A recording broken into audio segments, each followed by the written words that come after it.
Most of you watching this know me from my relatively popular Journey to the OWCS series that I've been posting on vertical platforms. In order to help you understand why my recent content is succeeding, I need to take you back to 2018. Just before the start of the year, I had been laid off with a severance package. I had always really wanted to get into PC gaming, so I used part of that severance package to purchase a basic gaming computer. These basic pieces of hardware allowed me to play what was my excitement at the time, PUBG. It was around this time that I started to watch Dr. Disrespect and Shroud in their live streams on Twitch. As a Christian, I wanted to take steps to be a more positive voice in the space. So on January 20th of 2018, I produced my first piece of content. It was a live stream of PUBG on Twitch, and I basically streamed for my cousins. I even decided to ride the Fortnite wave for a bit, mixed in with some PUBG. And by mid-April, I had reached affiliate status on Twitch. I realized then that I was at the beginning of something potentially massive, even though it was starting out small. So I started dabbling in making YouTube videos. I didn't want to be like everyone else, so I thought making non-gaming content would suffice. I made these videos I shot on a webcam with a green screen and referred to them as vlogs. They were edited in Windows Movie Maker because I didn't actually know other video editing software existed. Later that year, I found what was then referred to as Alpha Gaming and his video, 50 game-changing stream tips you should know in 10 minutes. Tip number 14 was one he became famous for saying on repeat from that point forward. How do I grow on Twitch? Create great content on other social media platforms, then lead those viewers to your Twitch channel. I really thought I had that box checked already, man. During the year of 2018, I had a job as a local radio DJ for a radio station called Revelation Radio out of southeastern Idaho. This was my initial exposure to high-quality microphones that I still get compliments on in my content to this day. At the beginning of 2019, I prayerfully decided to leave my full-time job in radio. I strongly believed then and still stand by it to this day that I am called to make an impact in the gaming space. Unfortunately, I wasn't making next to any money from content. I was basically streaming 40 hours a week and creating those videos for roughly 15 to 20 hours on top of that every week. By about the middle of that year, I had left Fortnite and PUBG behind to pursue a new game. That game was Apex Legends. Apex was a pivotal point in my content because it was the first taste that I got of a competitive hero shooter. I mean, at one point, I was among the top 50 Pathfinder players in the United States. Later that year, I realized I was becoming the toxic player that I had set out to impact. You have become the very thing you swore to destroy.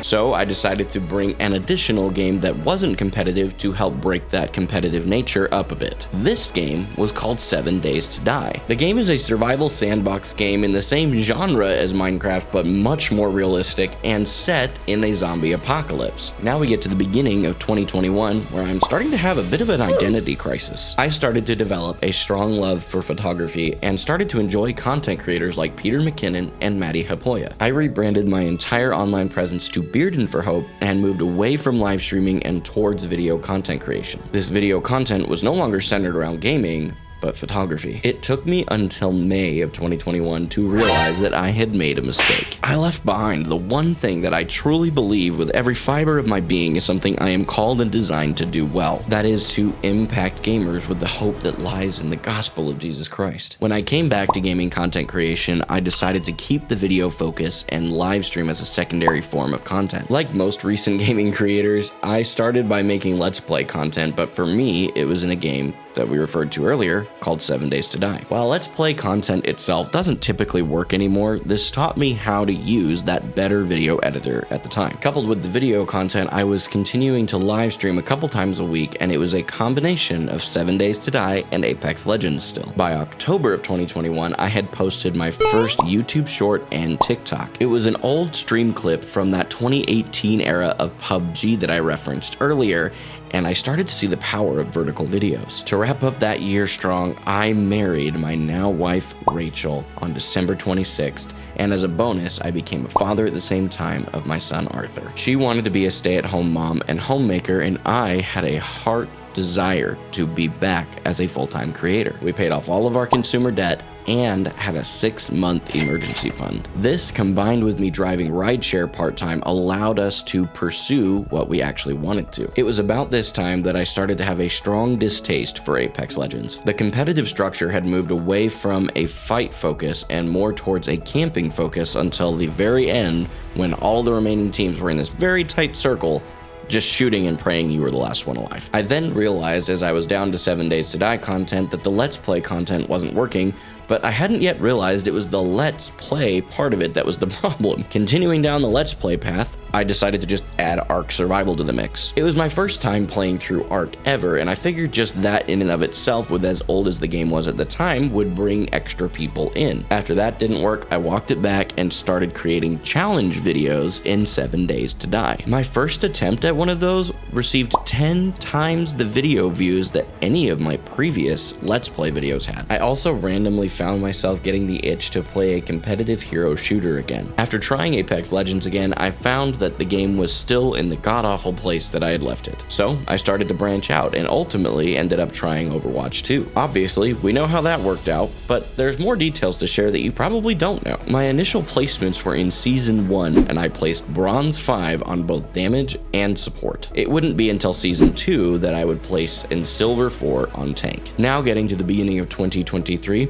I'm still a full-time content creator. I continued live streaming 7 Days to Die and Overwatch 2, eventually swapping that 7 Days to Die content out for Star Citizen. I then realized that most of the successful content creators I knew at the time were creating in one game, so I decided to do the same. I ended up choosing Overwatch 2 because I truly loved and still love the game more than I have loved any other game I've played. At the time, I was hooked on this series on TikTok from a guy named Jordan that took an ice bath every single day. Inspired by his series, I started considering how I could take that daily concept and mesh it with my love for Overwatch. What I enjoy most about the Overwatch 2 experience is the competitive nature of the game. I decided to lean into that and started documenting my journey in May to competing in the Overwatch League. I started as a support main and a Baptiste one-trick. Then, just as I'm gaining momentum, the Overwatch League disbanded in October. I honestly lost a lot of motivation, started to doubt my journey, and considered exploring a new game to pursue professionally. Now, we get to this year. In January, the Overwatch Champions Series was announced. I took a huge breath of relief because I truly still loved and still love Overwatch 2. I didn't want to walk away from it. It was around the same time that the OWCS started that I decided to walk away from support and try to be a tank player instead. The reason I did that is that tank for me was much more challenging than support was, and I am in this for the challenge. During this time, I have continued creating content part-time with the intent of building a 12-month emergency fund so that I don't actually have to stop being a full-time creator ever again. Now that you've learned about the story so far, if you want to know what the future is looking like and how I'm going to get there, you can check out this video right here where I detail the roadmap that I have put together in order for me to get to the OWCS and land in the top 50 teams.